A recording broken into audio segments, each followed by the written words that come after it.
So I'm doing another podcast, which I'm really excited about. And with the first two, I called the podcast Here and Now. And when it came to publishing it, I began to see that quite a few people have got that heading, Here and Now, or Here and Now with something else added onto it. So I thought, okay, let me choose something else. So I've chosen to call it my podcast Sack and Taff. And reason being is Sack is the beginning of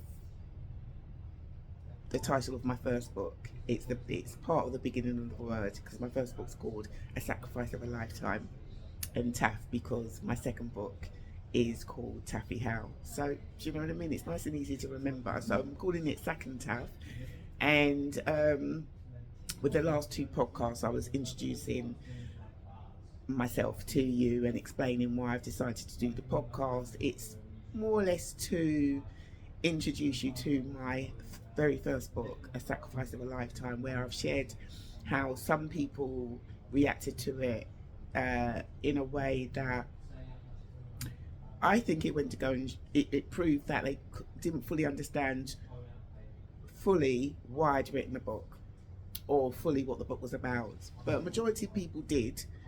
But it's obviously, the ones that didn't, the response wasn't very positive. And I thought, you know what, to promote my very first book, because I'm going to rewrite the book and bring it back out, and I'm hoping it'll be ready by the end of 2025, it would be good to do a podcast on it so I could actually talk about the issues and the situations that the main characters go through. The main character is called Rebecca Barracu, and basically it's a reflection of my life from birth up to the age of up until my early 30s. So what I've done is I've introduced the reader to my life so you can see my life at the beginning, the middle, and towards the end of my early 30s. And when I was writing the book, I didn't know how the book was going to end because I needed to grow with the book and I didn't want the story to end negatively. So I had to grow with the book. So it took me 5 years to write the book. And I decided to write the book when I was writing the prologue. The prologue took me about 3 weeks to write because it was my first time writing, you're not sure, and so on and so forth. But when I was writing the prologue, that's when I began to realise that I actually did want to become an author. I wanted to be an author, but I wanted to earn a living from it. And I was like very determined to do so. So that's when I decided, I'm going to go for it, and not realising that it is quite difficult to get your work published. And I've shared about how I did go to a few publishers, and like you do, you get rejections. And sometimes it felt as though my manuscripts weren't being read. And sometimes I'd call them up and say, did you receive my manuscript? And the response was yes, but it just seemed as though I wasn't being taken very seriously, because one or two thought it was just a one-off book. It was just a book that I just had an idea. It's just a one-off thing, and I just felt like sometimes I wasn't taken very seriously. But then again, when that happens, it pushes you to be taken seriously. Sometimes, there's a reason behind all of that. Do you know what I mean? Yeah. So I decided to self-publish when one particular agent stroke publisher thought about it and then decided not to. And I said, no problem, I've decided to self-publish. And I shared about how he spent about 10 minutes telling me why I wouldn't be able to self-publish because I didn't have £10,000, and I spent 10 minutes telling him how I would. Right? And it was how a student puts together a thesis, manuscript format in the beginning. That's what I did. I basically got the book written up in manuscripts, and I was selling the first part for a certain price, and then the second and third part for a certain price, until eventually I put the whole book together.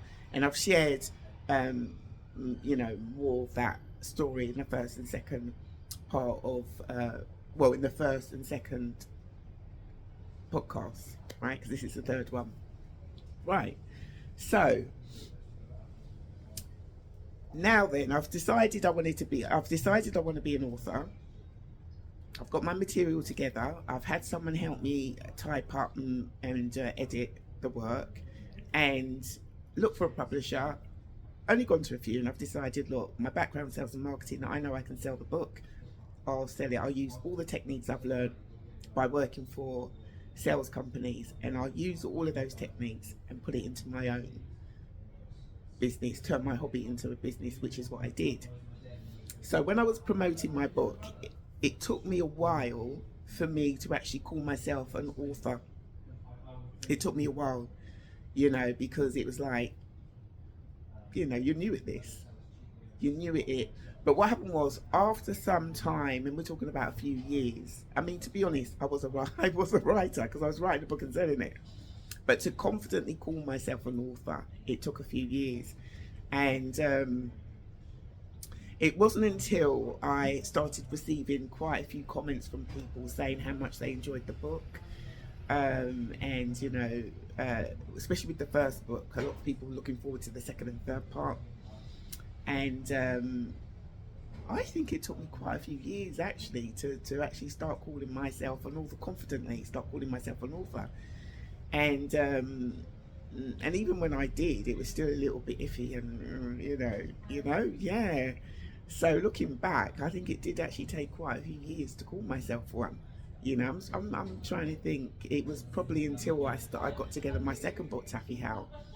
And even after then, it was difficult as well, because like I've shared before, with the first edition of Taffy How, although I had it edited, it was poorly edited, and at the time, it was. Eventually, I'll share more about why I decided to write Taffy How, but I was in a situation where I really needed to just get this book out and start selling it and start earning. So my focus was on that. Even though I know even though I knew it needed a bit more editing, it was like, this will do for now. Do you know what I mean? And yeah, so there you go. I look back and I sort of think, wow, especially talking on the podcast about it, I'm just beginning to see how far I've actually come. I really am. And talking about that now, sometimes I'm talking to people and they're sort of saying, no, I'm actually in the process of writing a book, or I've written a book now, let's say that, and they say, well, I'm in the same boat as you. And I'm like, I will say no, but I think my boat's a bit different because I'm actually selling the book. I've written the book, self-published the book, and I'm selling the book. And I'm earning a living from it as well. So I think you've just got to be careful what you agree to. If someone says something, they can say something that isn't fully true, you can agree to it, and it can sort of like have an effect in the way that you think. Do you know? Yeah. So I think about 2 or 3 people have said that to me, and I've said the same thing, to the point that people don't say that now. I think recently someone said to me, I've written a book and I'm sort of in the same situation or something like that. And I said, well, at the moment, I'm in a situation where I've sold over 50,000 copies of Taffy How. So at the moment, I'm looking at promoting it more professionally, just for them to understand that it's not the same. And I'm not saying it to sound I'm not saying it to put anybody down. And I'm not saying it to sound big-headed, and I'm not saying it to show off. When you are doing something and you're in a business, I hope you're going to hear me because there's background noise now. Before it was all nice and quiet. So I hope you can hear me properly. And so basically, and what I should have done was put my microphone on. I was going to do it, and I said, no, I'll do it in a minute. Now I've completely forgotten. I'm going to see if I can do it, because I don't want to be in a situation where you can't hear me.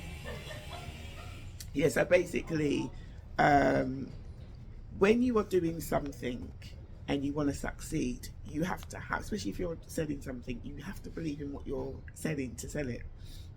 You have to have confidence to know that what you're selling is good and it's quality and this and that. And you can say, oh yeah, but you did say that the first edition of your book, Taffy How, wasn't. It wasn't. and I am aware of it, and I've seen reviews on it, and they still think I'm still selling that particular edition when I've spent time re-editing and re-editing and re-editing, um, and to the point that I've done, oh, there's about 3 or 4 different editions I've done to try and get it to a certain standard. But at the time, the way that I am now to the situation I was in then was different. The situation that I was in then is different. I'm going to see if I can put my microphone on the air. So, and as you grow and develop, your standards increase. You better yourself. You see, like, I shared another time how I've gone to quite a lot of training courses consistently regarding money management and, you know, relating to entrepreneurs and things like that. And I learned so much. I didn't know I was taking in so much. And it just changes the way that you view yourself and what you're doing. You really need to believe in yourself to do well. So you can't have people say that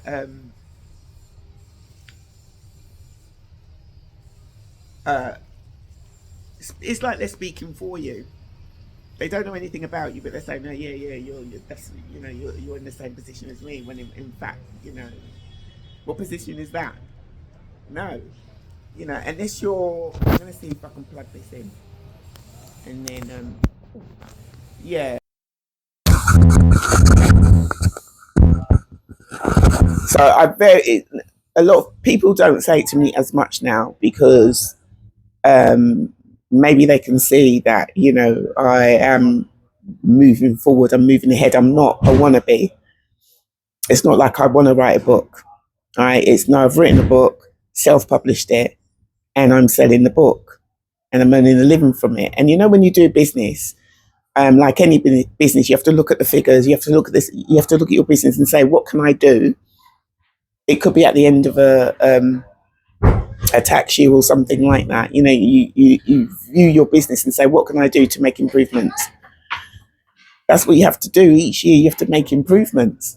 You have to, So, but there's always going to be someone who's going to sort of look at what you're doing and try and put down what you're doing. Yeah. So, yeah, it took me a while to actually call myself an author, and today I can confidently call myself an author, Rosalind Roberts, an author, a writer. I might not be one of these top authors, all right? I may not be. I might not. I know that I'm not, but I know that I've got something to say. There's a reason why I'm sharing. I feel what I share is beneficial. I feel as though what I'm talking about and sharing about, the topics and the issues that I talk about, are interesting. And I just feel like it's developing. I feel like I'm going from strength to strength. So even the other day, to be honest, this week, I actually, where are we now? I think it was this week or last week. I think it may have been last week. I can't remember, either this week or last week. You know how the weeks blend into another week. Someone did say to me, "Oh, so you want to be a writer?" And I said, "No, but I am a writer." She goes, "No, no, no, you are a writer. No, you are a writer because you've written a book. It's not. No, no, no, no, no. I am. And I can confidently say that. Even if someone said, no, you're not, because your book's not professionally published and all of this and that. I would no, no, no. I know that I am. I am an author. I'm a writer. I've been doing this for how many years? I've been doing this probably over 20 years. I'm going to give away my age now. I've been doing it for years. Over 20 years I've been doing it. And I'm more passionate about my writing now than I was then.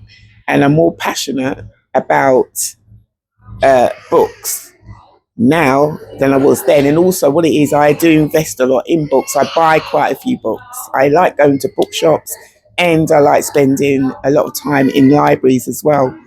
So it's all good. I'm really excited about the career I've chosen. I really am excited about it.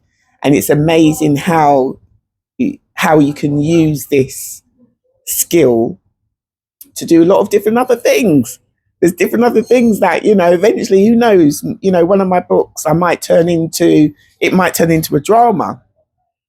One of my books, even with Taffy Howe, when people look at the way I've written the script, they say that it reminds them of a play. And someone even said, you should think about, turning your work into a play. There's so many different things that you can do when you have the skill, when you enjoy the skill of writing. It's really, really encouraging. So if you want to look at the things that I'm doing and how I'm promoting my work and so on and so forth, you can look on my Instagram, which is Roslyn1325, on my Facebook, which is Roslyn Roberts. My YouTube is Welcome Roslyn Roberts. And then at the moment, I've been publishing my podcast on YouTube Studio under the name Second Taff. So it'd be lovely, if you go there, subscribe, like, share, what have you. Tell me what you think when I'm talking and sharing.